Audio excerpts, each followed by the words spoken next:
Welcome to Measurably Better Learning, the podcast built for learning and development professionals.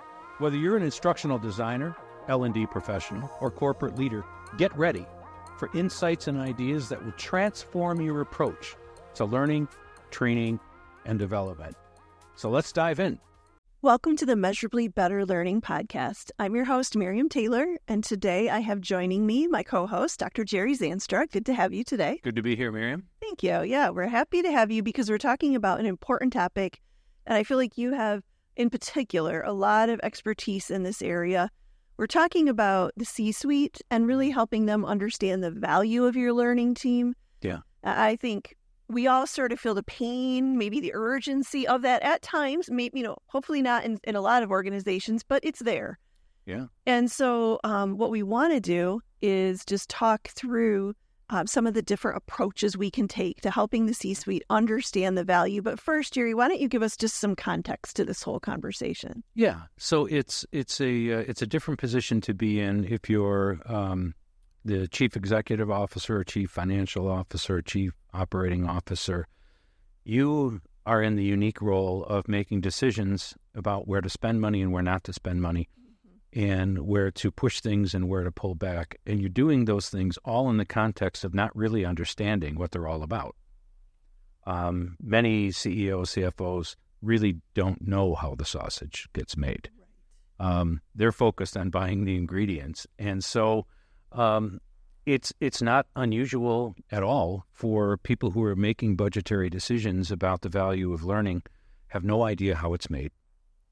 No idea what the process is, right? We've all seen this where the CFO will say, well, make me a 2-hour-long eLearning module, and by Thursday we can be ready. Right? Exactly, yeah. And that just doesn't happen because they don't know. So part of the role, especially the learning leader, is to be able to communicate that value up the food chain.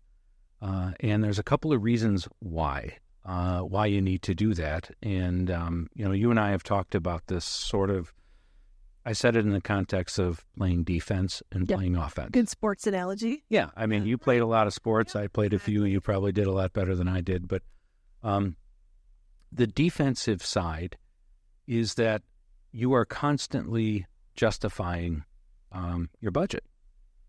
And if you're in a publicly traded company, you're judged every 12 weeks.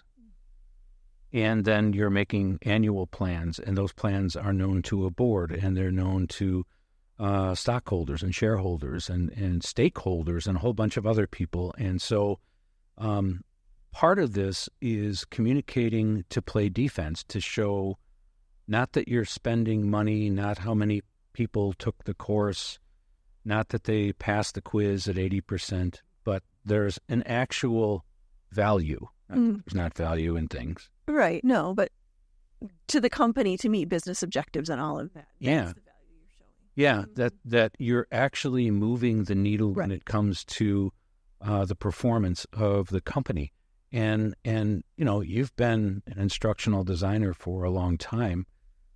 It's not common for instructional designers to think this way. Right. Absolutely.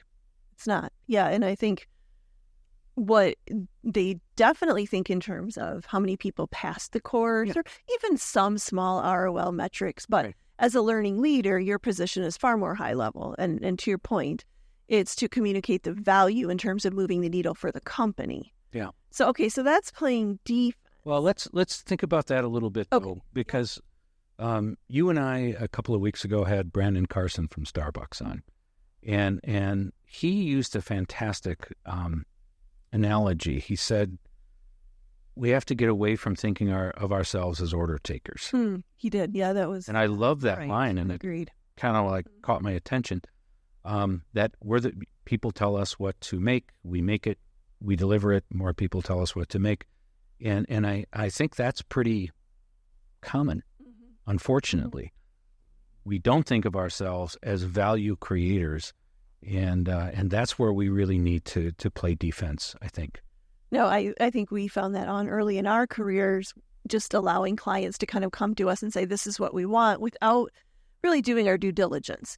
or pushing. Or pushing back, exactly. And Yeah. I think we've gained wisdom over the years in that area. So, We have. yeah. I think both of us can think of examples where we thought, this is a really bad idea, but this is what they asked for. So, and we did it. And it turns out they discovered, they discovered it was a bad idea. What we already knew when we were halfway or all the way at the end of the project. I think the flip side of that, not just defending your budget, but also playing offense is, every year you're looking to add technology, you're looking to add skills, you're looking perhaps to add people. The only way that you're going to get that done is to demonstrate to the people who are in charge of those budgets that you add value. And if they give you more resources, you can add even more value. But if you can't communicate defensively your value, you certainly aren't going to offensively be able to do that. So it's a thing you have to just be cognizant of all the time in every learning course, in every ILT or VILT. Where am I adding value that not just to the learners, because you're sort of assuming, hopefully, that's the plan, but to the organization, where are you adding value? And the learning leaders of large companies that I've gotten to know years, that you've gotten to know, they all think at that elevated level, which is really cool. Yeah, no, and I think that's a change we've seen in the industry, maybe in the last probably 4 to 5 years, more of an emphasis, which is great. That's the way that it's going. All right, well, when we return, I'd like to kind of pick your brain on some practical ways to do this, and some practical issues we need to think through. Great. Imagine a world where every training session, every learning module, and every translated document is aligned with your company's unique goals and global ambitions. Welcome to Ingenuity, where we don't just talk about elevating your corporate learning, we make it happen. At Ingenuity, we understand the heart of your business is its people. That's why we specialize in creating custom learning solutions and translation services that are not just effective, but are designed specifically for your business's global needs. Let us show you how learning cannot be just better, but measurably better, with solutions tailored just for you. Learn more in the description below. Well, welcome back. And, as we discussed in our first half, we were talking about playing defense, playing offense in terms of communicating the value of learning to the C-suite. I think there's some specific questions that kind of highlight these challenges, some specific topics that really, I think, can give good practical insight to our listeners. So, Jerry, I'm just going to give you the floor and let you run through with those. Wow, you never have done this before. I'll see you tomorrow. I'm living on the edge. Yeah, you are, and you are living dangerously. Well, and I want to acknowledge that Jerry Kaminsky from Ford, who's certainly a learning leader there, and Brandon Carson from Starbucks have been highly influential in some of these things. But the very first one is figuring out how what you're doing as a learning leader aligns to your company goals, to your organizational goals. And it's not all companies. I mean, you and I work with some very, very large nonprofits, global nonprofits. How do you connect? What's the connecting tissue between what you do and what the organization wants to do? I mentioned in part one the order taker thing. This is how you get out of being an order taker. If you can align everything that you're doing and say, this particular module or this curricula, this taps in, connects to, and forwards the mission for that key thing. But it means you have to do some homework. Yeah, exactly. In publicly traded companies, quarterly, right? You get you get quarterly reports and annual reports. You can see the top things. Little harder to do in private companies because sometimes the people that own the company aren't very forthcoming. So learning them and aligning with them. But learning them and aligning with them isn't enough without a solid communication plan. Yeah, that's so huge. Yeah. And, the stakeholders, how you're going to communicate with them. We talk a lot about that in learning design. But the C-suite, how are you communicating? And picture 20 people around the room, the CFO, CEO, COO are sitting in front of you, and each one of you has to explain the value that your team is bringing. And they have wonderful charts and graphs and saying we increased efficiency 12%, or we decreased waste 12%, or we decreased errors 18%. It's hard to do that. And so figuring out how to communicate on a regular basis, a consistent basis with the members of the C-suite, the value of what you're bringing to the table is, I think, absolutely essential. Yeah.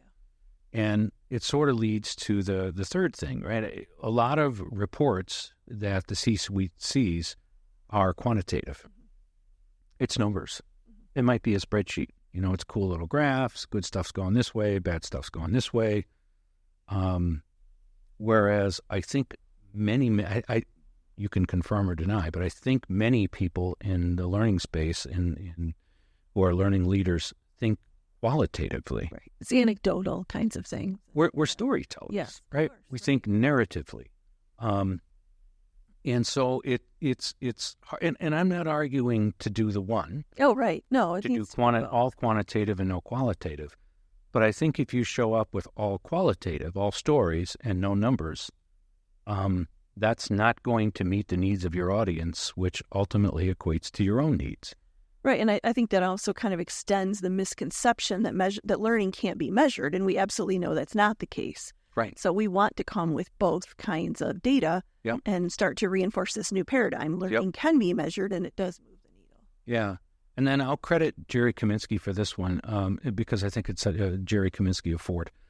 Great idea. Mm-hmm. Find a champion.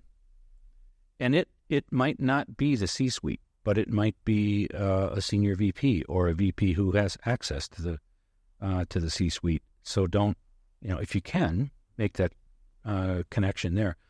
But if not, and you can connect to people whose voices are listened to in the C-suite, that's a really powerful thing.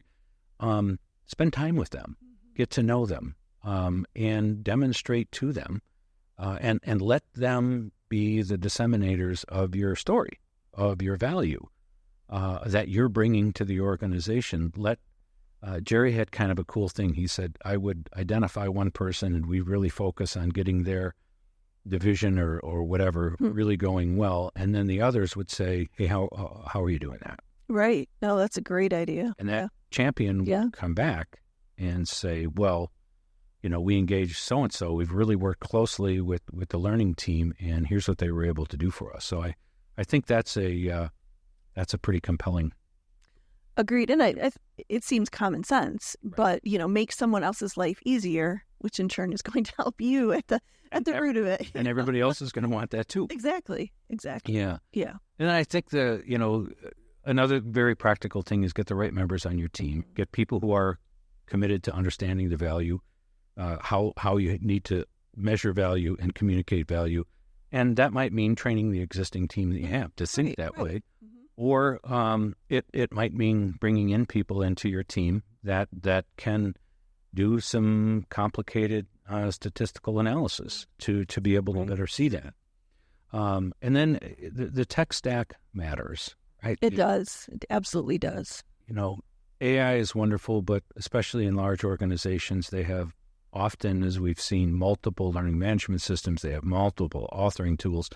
They have, in many cases, more data than they know what to do. We've seen this. Yeah. Where I have no data. And I can't, Right. Or there's this 1,000-foot pile of books, and I have no idea what's in there. The tech stack can certainly help with that. And now with AI, I think there's a lot of things that can be done in analytics that are useful. And then the last thing is to benchmark. If you can demonstrate to the C-suite that, here's where we are, here's where our competitors are, or here's where our peers are. And the learning industry shares a lot of data. Yeah, it's wonderful in that way. Right? Yeah. We're all committed to this. Yeah. And so you can find out industry standards and benchmark yourself against them. You can also, in some instances, and maybe they're peers but not competitors, maybe they're same-size company, different verticals, different industries, you can benchmark against them, and you have a really good story to tell. So, yeah, those all make sense, and I think that I appreciate you kind of elaborating on them, because some of them are things we'd say, I've never really thought of it that way before, but very practical things, nothing that is out of the grasp of any learning leader to be able to do, right? Intentionality. Exactly. It's just being intentional. Yeah. So wonderful. I appreciate all these tips, and it's great to have you join us today. Yeah, thanks, Miriam. Before we wrap up the show, if you're looking to dive deeper, we've got tons of free downloads, L&D resources, and details about upcoming webinars that you won't want to miss. They're found in the episode description. Plus, if you ever want to chat with either one of us, now's your chance. You can find links in the episode description to connect directly with Miriam or me. We're here to answer your questions and to discuss all things learning and development. And speaking of questions, we love hearing from you. Whether it's a question or a comment or a topic you're curious about, or if you just want to join the conversation, drop us a comment on your favorite social media channel. Your input shapes our shows. Don't forget to subscribe to our podcast on your favorite platform. It's the best way to ensure you never miss out on our latest episode. We're excited to continue to transform learning into a measurable success with you. Until next time.